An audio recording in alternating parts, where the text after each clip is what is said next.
Morning and welcome to Namaste Village. Wonderful to have all of you. So let's take a deep breath together as we begin to open and awaken wherever we are. As the daily word says today, I am an expression of unlimited spirit. I am an expression, an extension of unlimited spirit. Unlimited. Obviously, it means no limits. There is no limit to the extension of the I am presence that I am. No limit. If I would but believe that, if I would but let that I am current take me, instead of resisting, instead of holding on to some small tree at the side of the river and getting beaten and battered against the side, if I would but let go and realize that I am an expression of unlimited spirit.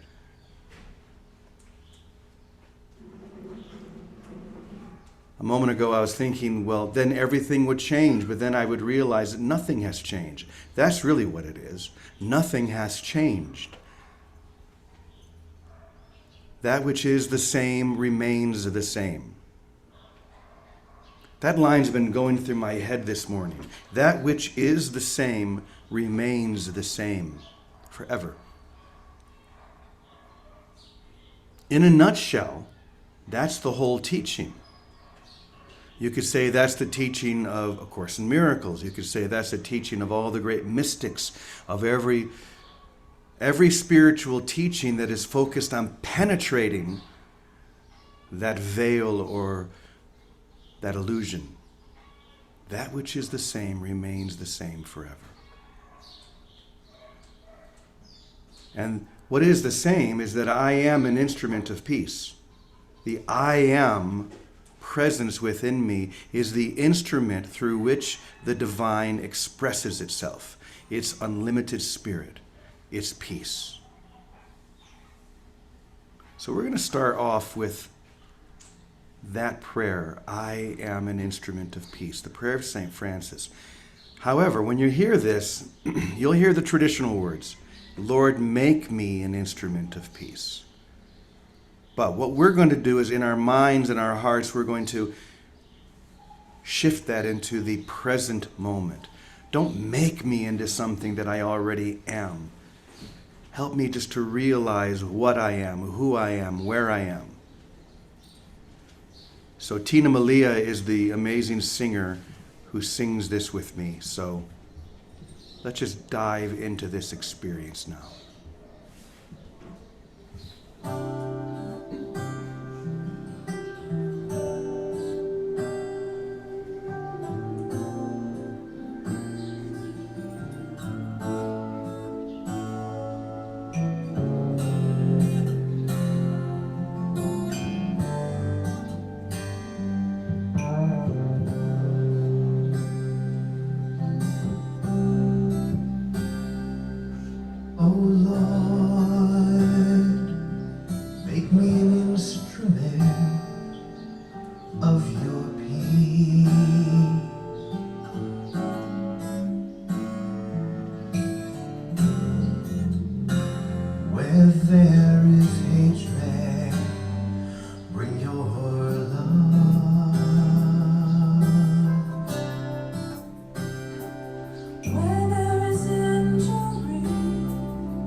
There is darkness,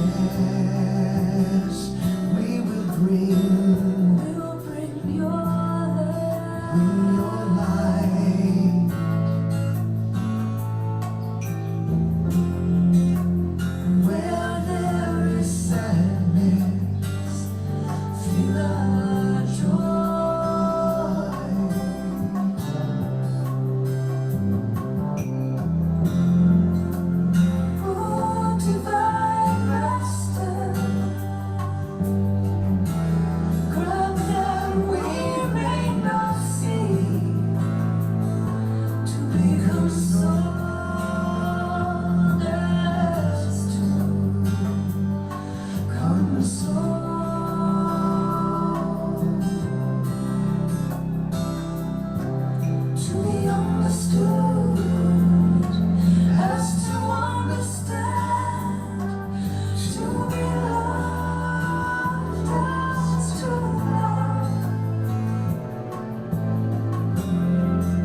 We are now instruments of your peace.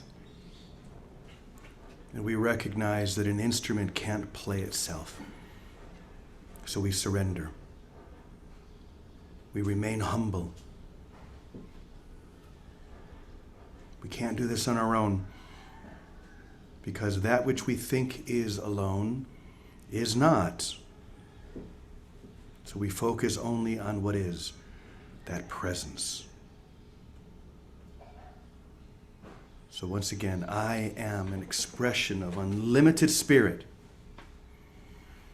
And as an expression of unlimited spirit, I'm here only to extend, because that's what unlimited spirit does. It extends itself. Remember, we said at the beginning, that which is the same remains the same forever.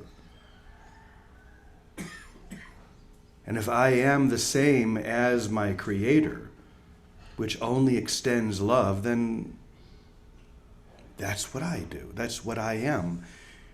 Whether I'm even aware of that. The key is to be aware of that which is always aware of us. We, in our dream, in our illusory state, we imagine all sorts of things, that we can be separate from that awareness, that we can do something other than extend perfect love or unlimited spirit.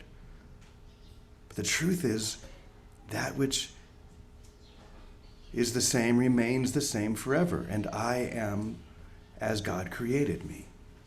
I am one with God. That cannot change. I can imagine a change, but that doesn't make it real. It's all the same, in other words. So I want to show you all something and tell you a little story about that. So I'm going to show this first to those of you who are in the Zoom room and those of you who are here at Namaste. First, I'll show it to you, then I'll tell you a little story. So, in 1948, in Israel, there were several Bedouin boys who were playing in the desert in a cave. And they came across some very interesting buried vases, big, huge clay vessels. And they opened them up, and inside they found some old leather and some old parchments. They had no idea what it was, of course, but they noticed that the leather might make good sandals. So they brought everything they found in this cave to a man who lived in Bethlehem. And this man apparently had the ability to take this leather and to make them into sandals. So they gave him the leather. And he was maybe one of the only people in that village who spoke Aramaic, or who could read Aramaic, which is the language of Jesus. And he noticed very faint on that leather Aramaic writing. So he figured this is something important. He didn't really know what it was, but he began to look at the parchment as well and decided this is something that needs to be preserved, needs to be examined. So he ended up buying from these Bedouin boys everything they found. Everything. And it was a lot. And I don't know how much he gave them, probably next to nothing, but he donated all of the parchment, all of the leather that he found to the Israeli Museum. So they began their investigation. Took many years, but they discovered that this was probably, well, I would say definitely the most important archaeological find of the 20th century, perhaps of many, many centuries. And we know them as the Dead Sea Scrolls. And so he had donated, as I told you, all of them. So you can, to this day, go to the Israeli Museum and see them. But what he did not donate was something else that the boys found that he bought, and that was around 100 small clay oil lamps. He kept those. And the Israeli Museum bought about half of them from him. and the other half he kept to sell to private collectors. Now, because of what he did, he became the only Arab to be given a license by the Israeli government to sell antiquities. And to this day, you can go to Bethlehem, and it's now his grandchildren who run the shop where you can buy amazing things, completely authentic. And I was there a number of years ago, and I bought this. This is one of the oil lamps that sat inside that cave in Israel for 2,000 years, right next to the Dead Sea Scrolls. There's only 100 of them, roughly. This is one of them. You could say it's a treasure.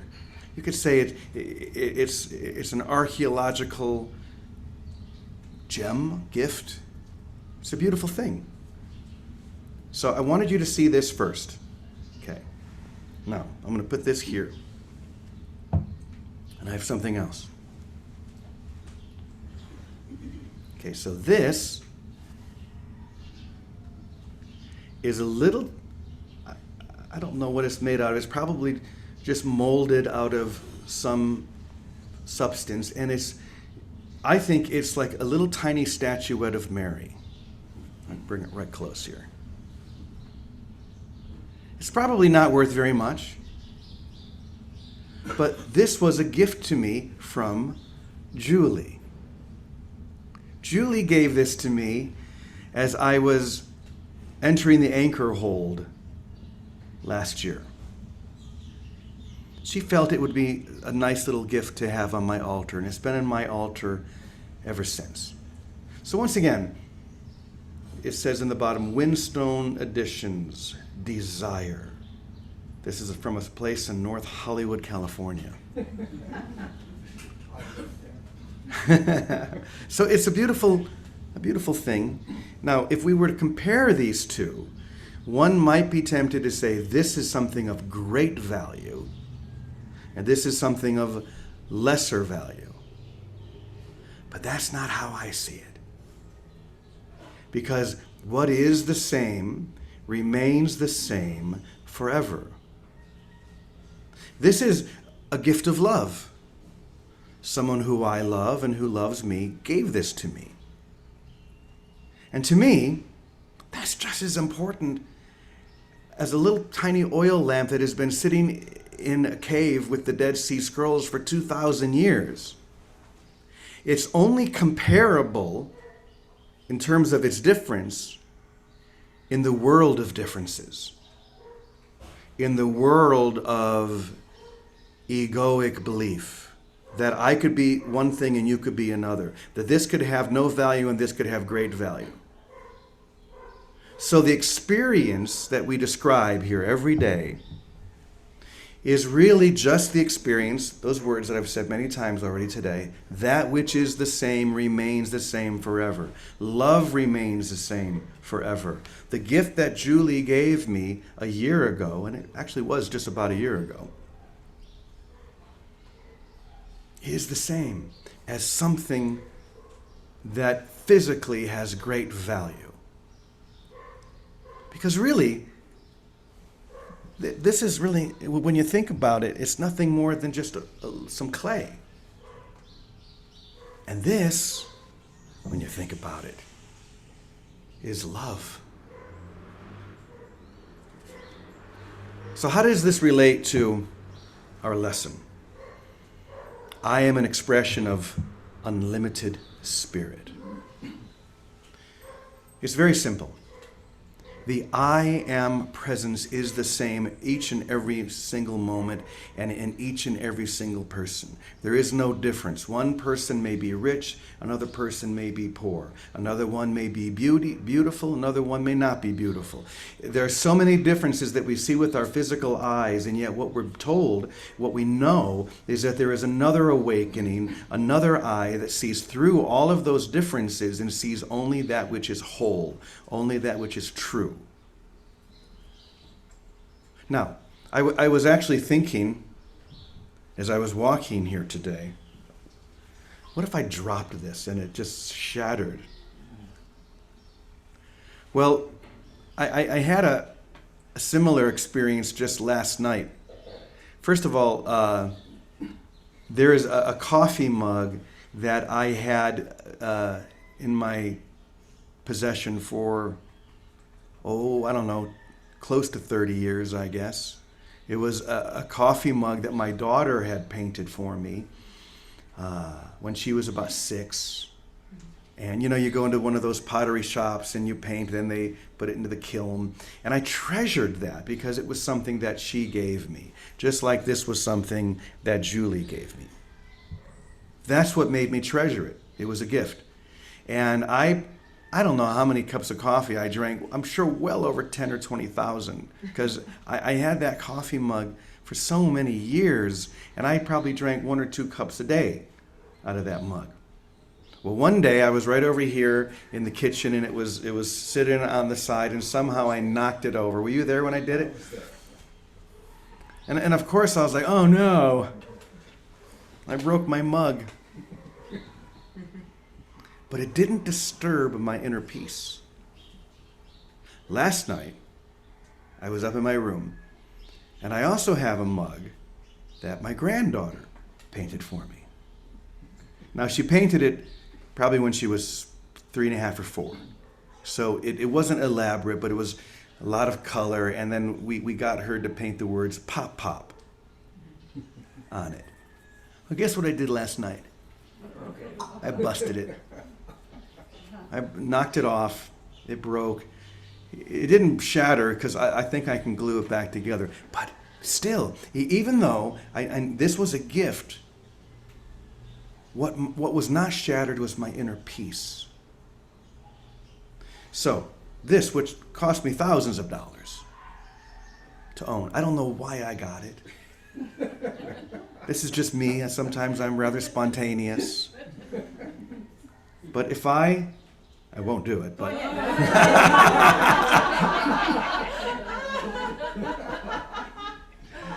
how would I feel if I dropped this?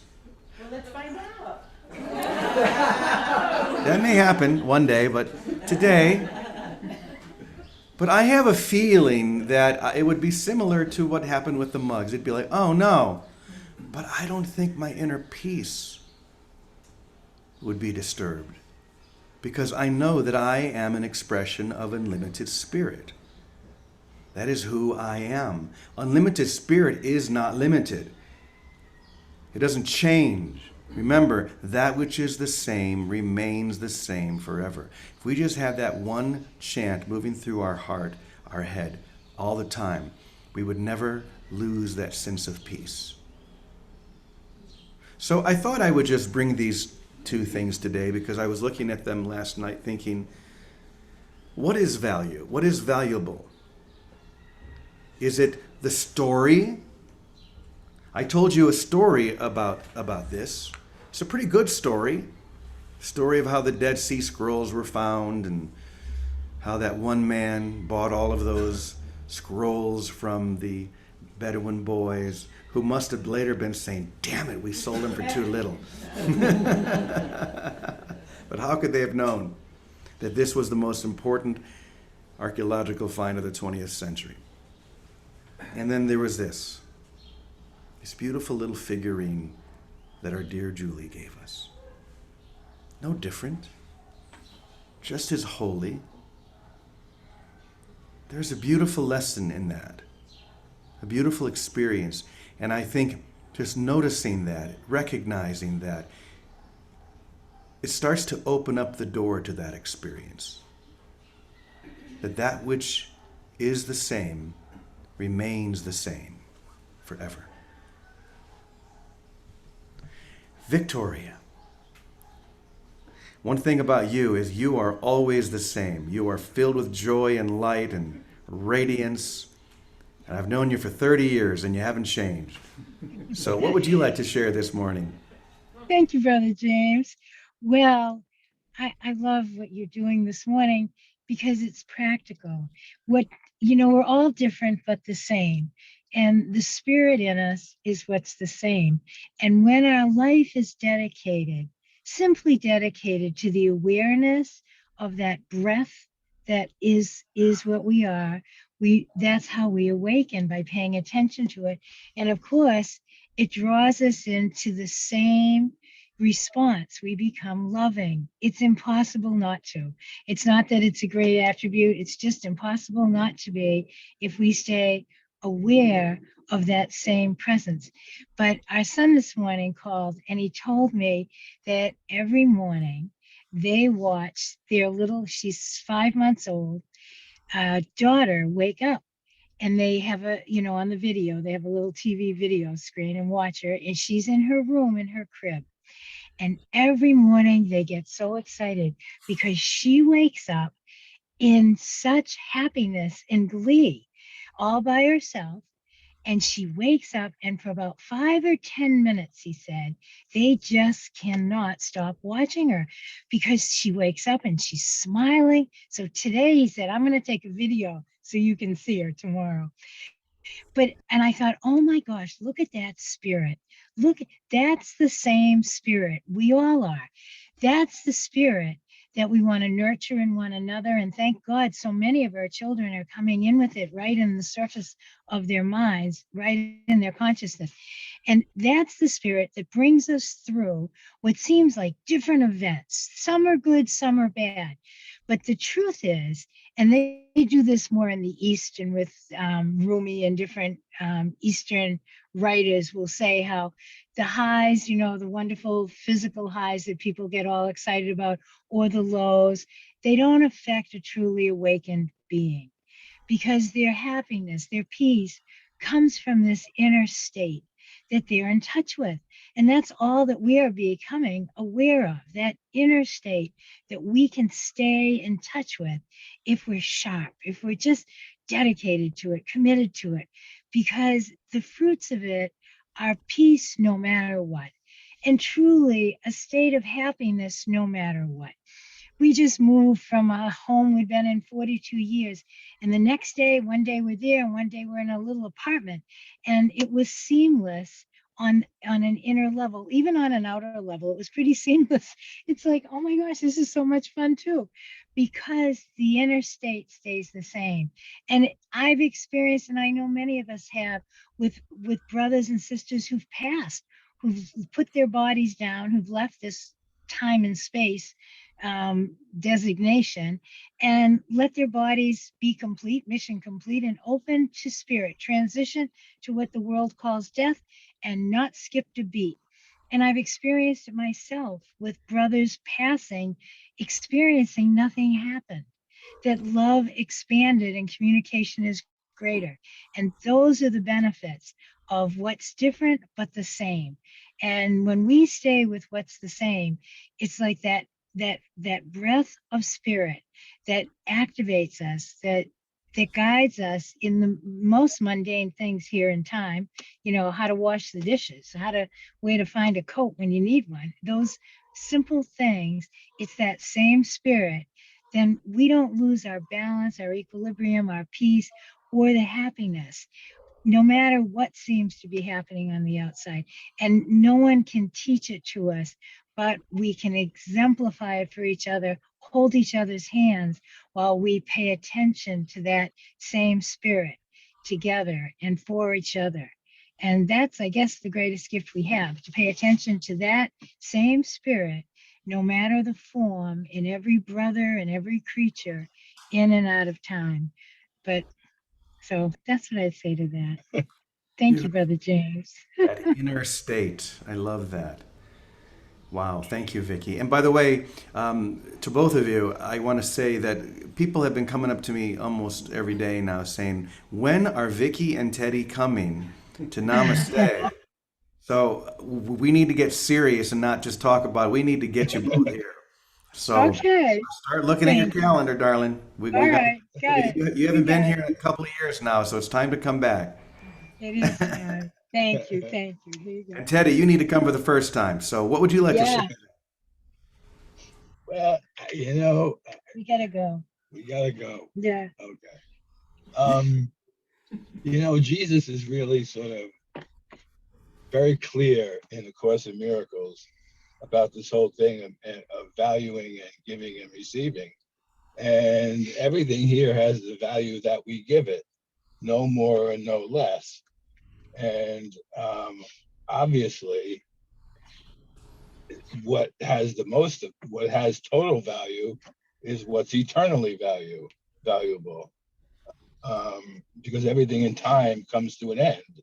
So the value is lost. And he also says you establish the value by giving it, not by keeping it. So to give and receive are one in truth.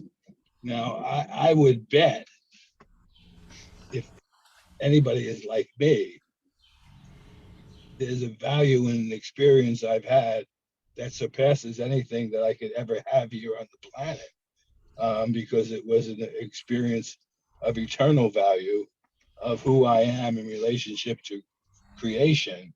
And knowing that, you sort of know all you need to know. So everything here is of a lesser light because none of it is you, and it's going to pass. All things must pass in time. So, protect everything you value by the act of giving it away is what it says in the Course. And he says by the act of giving it away, that establishes the value and it also keeps you from breaking it. That's right. There's a great scene in one of my favorite movies, Harold and Maude, that just came to mind, where he he gives her a gift. Harold gives Maude a gift. I think it's something that they made in this little carnival type place, and he gives it to her, and it's like a precious offering. He wants her to have this so she'll remember him. And she says, "Oh, this is so beautiful." And then she takes it and she throws it out into the ocean. He says, "Why did you do that?" And she says, "Because then I'll always know where it is." And that's very similar. Protect what you love by the act of giving it away. And as you just made very apparent, Teddy, it's the act of. There is an action involved here that reveals to us the truth that we are giving but to ourselves. That which has true value is forever valuable. That which is the same is forever the same. That I am presence is always the same. It doesn't change. That is the biggest difference between what we've been told is true and what is true. The truth within you, the presence within you does not change, whether you're consciously aware of it or not. And all we're doing here, joining and everything we do together, is to break through that split awareness that seems to be separate from into the whole awareness of the truth, of who we are and will always be.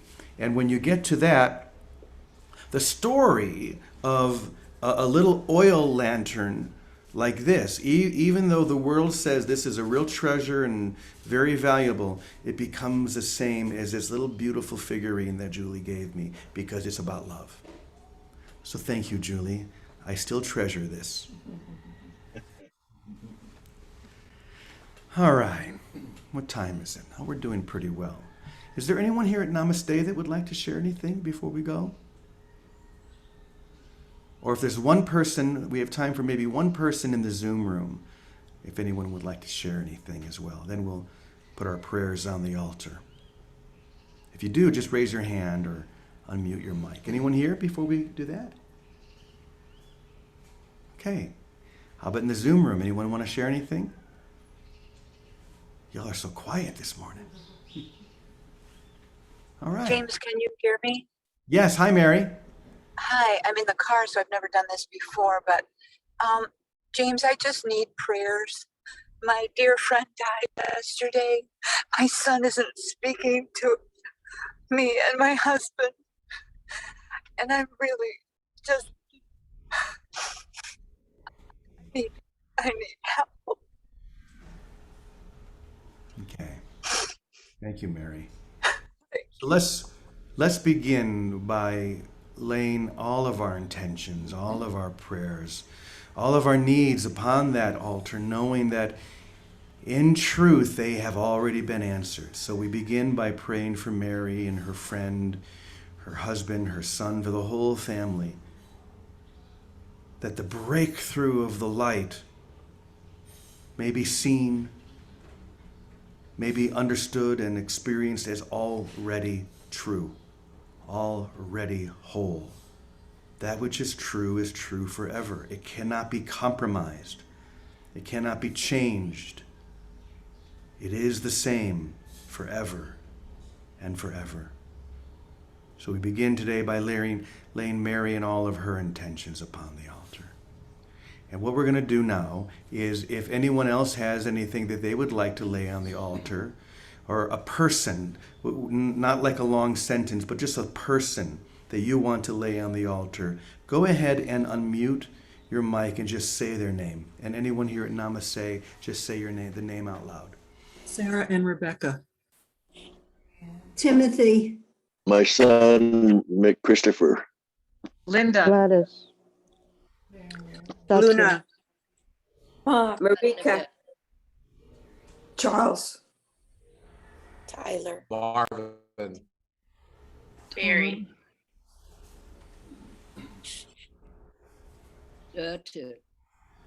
Mary. Paul.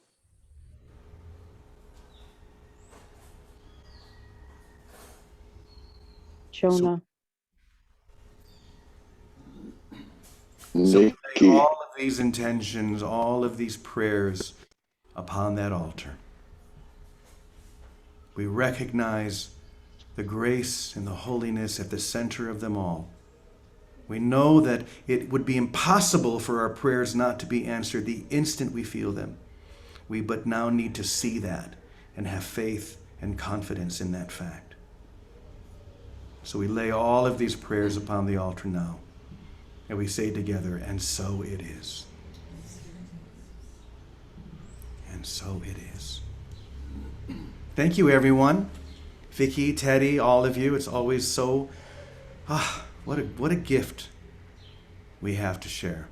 I feel so blessed to have all of you and all of you.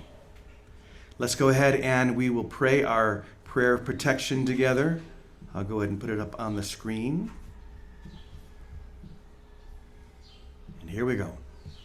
The light of God surrounds us. I am the light of God. The love of God enfolds us. I am the love of God.